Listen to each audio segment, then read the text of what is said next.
In pursuit of disseminating the celestial blessings to all inhabitants of the earth, God summoned Abraham away from his idolatrous kin, directing him to dwell in the Canaanite land.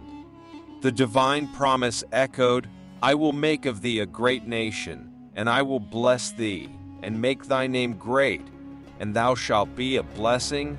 Genesis 12:2. An esteemed calling awaited Abraham, that of becoming the patriarch of a people destined to safeguard and perpetuate God's truth, acting as conduits for the global blessing anticipated in the advent of the promised Messiah. The prevailing ignorance of the true God had cast a shadow over humanity's consciousness, clouding minds with idolatrous beliefs.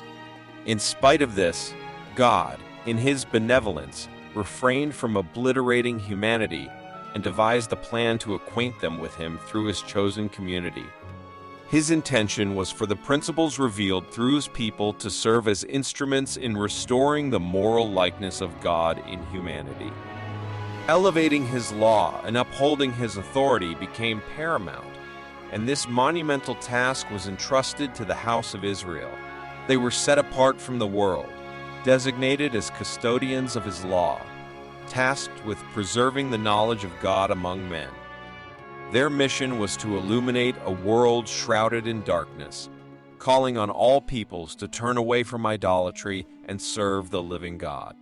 With immense power and a mighty hand, God liberated his chosen people from the land of Egypt, as articulated in Exodus 32:11.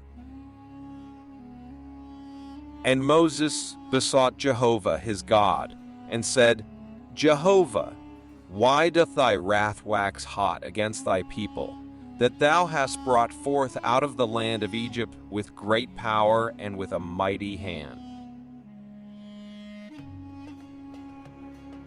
He sent Moses and Aaron to perform signs and wonders. Leading them through the parted Red Sea, he sent Moses his servant and Aaron, whom he had chosen.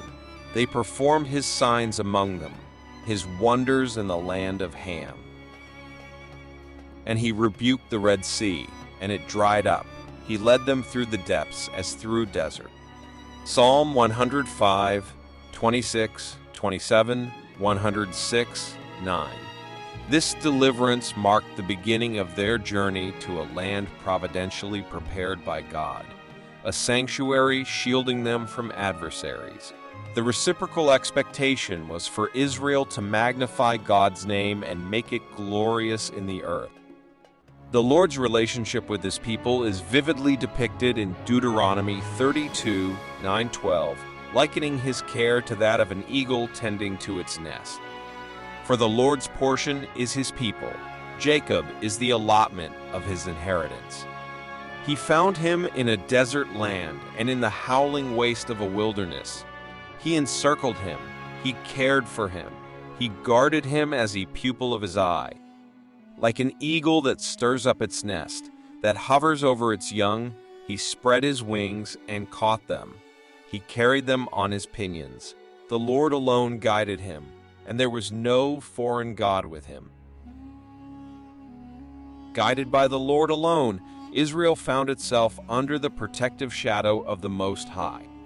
Their miraculous preservation during the wilderness sojourn culminated in their establishment in the Promised Land, signifying the fulfillment of divine favor.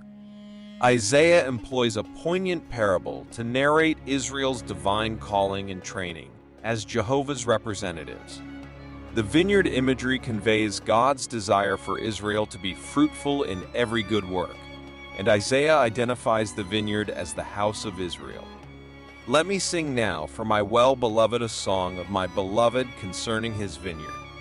My well-beloved had a vineyard on a fertile hill. He dug it all around, removed its stones, and planted it with the choicest vine. And he built a tower in the middle of it, and also hewed out a wine vat in it. Then he expected it to produce good grapes, but it produced only worthless ones. For the vineyard of the Lord of hosts is the house of Israel, and the men of Judah his delightful plant. Thus he looked for justice, but behold, bloodshed, for righteousness, but behold, a cry of distress. Isaiah 5, 1-7. God's intention was for Israel to be a conduit of blessing to all mankind, serving as the custodians of his oracles, surrounded by the eternal principles of truth, justice, and purity. The holy temple, symbolized as the tower in the vineyard, stood in the midst of the land, representing God's presence among his people. Christ assumed the role of their instructor, and the glory of God dwelt in the holy Shekinah above the mercy seat, in the tabernacle and the temple. Through Moses, God presented his purpose and outlined the conditions for prosperity, emphasizing Israel's chosen status as a holy and peculiar people above all nations. For you are a people holy to the Lord your God. The Lord your God has chosen you to be a people for his treasured possession out of all the peoples who are on the face of the earth. Today you have proclaimed that the Lord is your God, and that you will walk in his ways, keep his statutes and commandments and ordinances, and listen to his voice. And today the Lord has proclaimed that you are his people and treasured possession as he promised, that you are to keep all his commandments, that he will set you high in praise and name and honor above all the nations he has made, and that you will be a holy people to the Lord your God, as he has promised. Deuteronomy 7, 6, 26, 17, 19.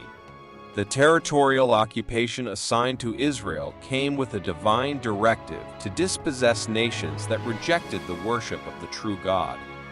However, God's broader purpose was to draw all people to himself through the revelation of his character by Israel. The gospel invitation was to extend to the entire world, and the sacrificial service was designed to uplift Christ before the nations, offering life to all who turn to him.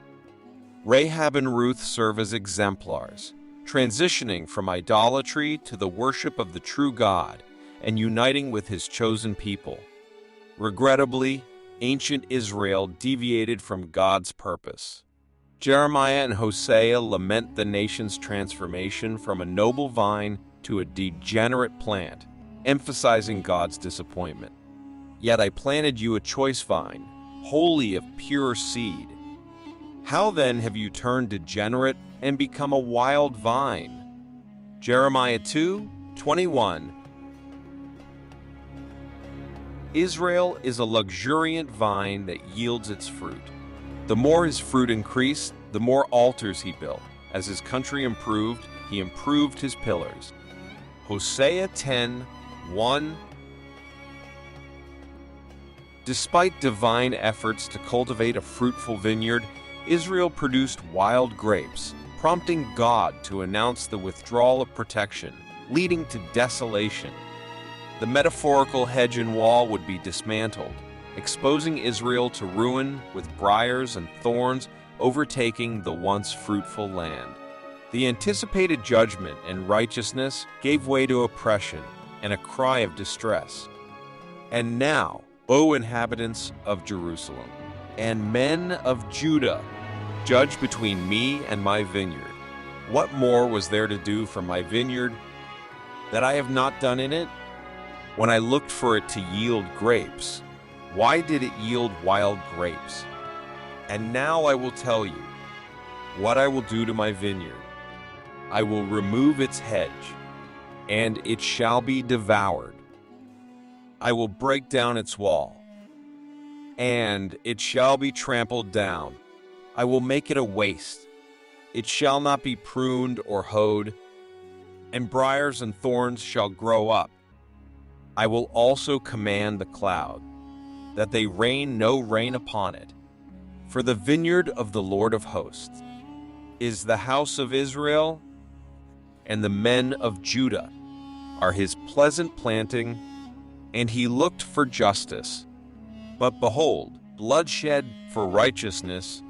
But behold, an outcry. Isaiah 5:3-7.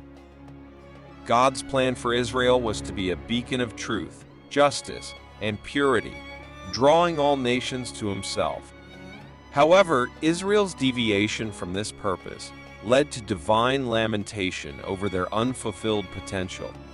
The intricate narrative unfolds God's intention for a chosen people, their mission to represent Him to the world, and the consequences of their departure from the divine design.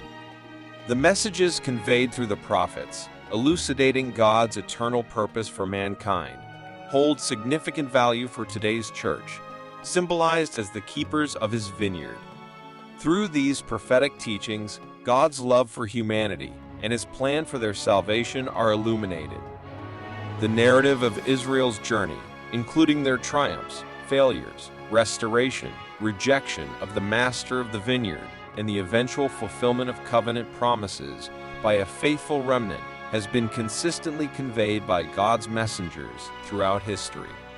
Presently, God's message to His church, represented as faithful vineyard stewards, echoes the words of the ancient prophet, "Sing ye unto her, a vineyard of red wine.